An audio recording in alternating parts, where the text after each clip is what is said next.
I actually can bring you some breaking news from the plane over. The Prime Minister has told us today that there will be a new National Security Advisor, General Gwyn Jenkins, who's currently Vice Chief of the Defence Staff, is stepping into that role amid the speculation that the current advisor, Tim Barrow, is going to step in as the UK ambassador to the US. We asked the Prime Minister about that as well on the plane over today, and he said that any announcement on that will be done in the usual way. But I can tell you that General Gwyn Jenkins is going to be the new National Security Advisor. That's breaking news. But the question as to why now, why is the Prime Minister here? You can see where I am. I'm in Poland.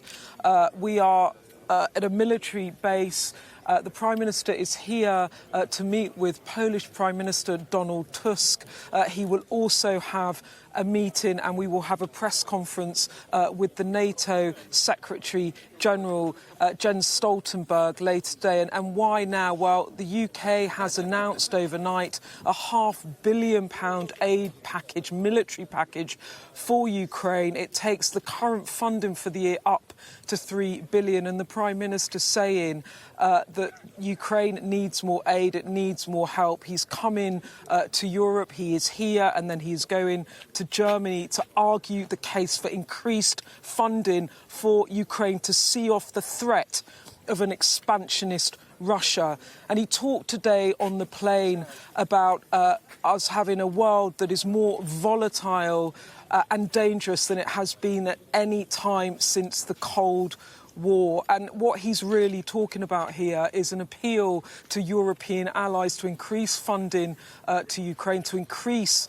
or keep defence spending. You know that the NATO target is 2% of GDP to be spent on defence. Poland spends more than that. I think the UK also with that commitment. There's speculation, I should say the Chancellor was also on that plane. There's speculation about whether the Prime Minister is about to make a bigger announcement on increasing defence spending. He's been under lots of pressure back at home to do so. We will find out later. But really this is about the Prime Minister trying to refocus the eyes of the world back onto Ukraine, back onto that war with Russia, as Europe sees this expansionist aggression on its borders, and the Prime Minister talking about all of our security and how the world cannot turn away from Ukraine. It also comes, Jane, after the House of Representatives in the US over the weekend agreed a $60 billion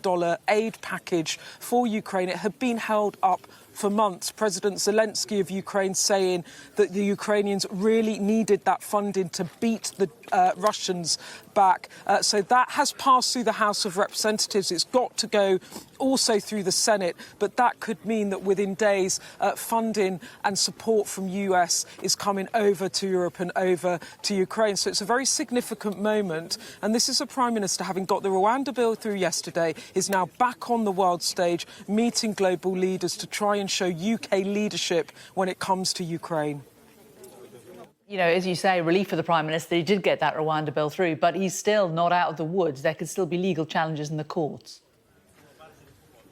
There could be, Jane, and he was asked again about that on the plane. He repeated what we heard him say at the press conference yesterday. Flights will go from July. There will be a regular rhythm of planes. He refused to give any operational details about the sorts of numbers of migrants that he might be expecting to send to Rwanda to have their asylum claims processed. But he said we will get it done, and he said that he will do what it takes in terms of legal challenges. He made it very clear that there have been changes around those Section 39 notices that the European Court of Human Rights can put into place to try and ground flights. He believes that there are mechanisms within the bill to get around that, and he has also instructed civil servants to take ministerial direction if ministers so to decide to ignore those injunctions, which is what he's indicating he will do. But there is, of course, lots of controversy around whether the flights really will get away or not. What I can say is what he's made it clear is that he has staked his premiership on the success of that policy. He has doubled down on that policy, insisting that there will be a number of flights going to Ukraine. But this morning, Jane, as well, we had that terrible news of deaths in the Channel only this morning, hours after that Rwanda safety bill had been passed through the Lords. The Prime Minister was asked about that on the plane. He said, it's sadly yet more tragic news this morning, and I think it's a reminder of why my plan is so important, because there's an element of compassion about everything we're doing. We want to prevent people making those very dangerous crossings. If you look at what's happening, criminal gangs are exploiting vulnerable people. So he basically said the fact that people have tragically lost their lives in the Channel this morning has only made him want to redouble his efforts for those boat crossings to stop. But I don't need to tell you, in 2024, the number of boat crossings are going up. Arrivals on those illegal boat crossings are going up. Yes, the numbers came down from 2022 to 2023, but 2024 tells a very different story.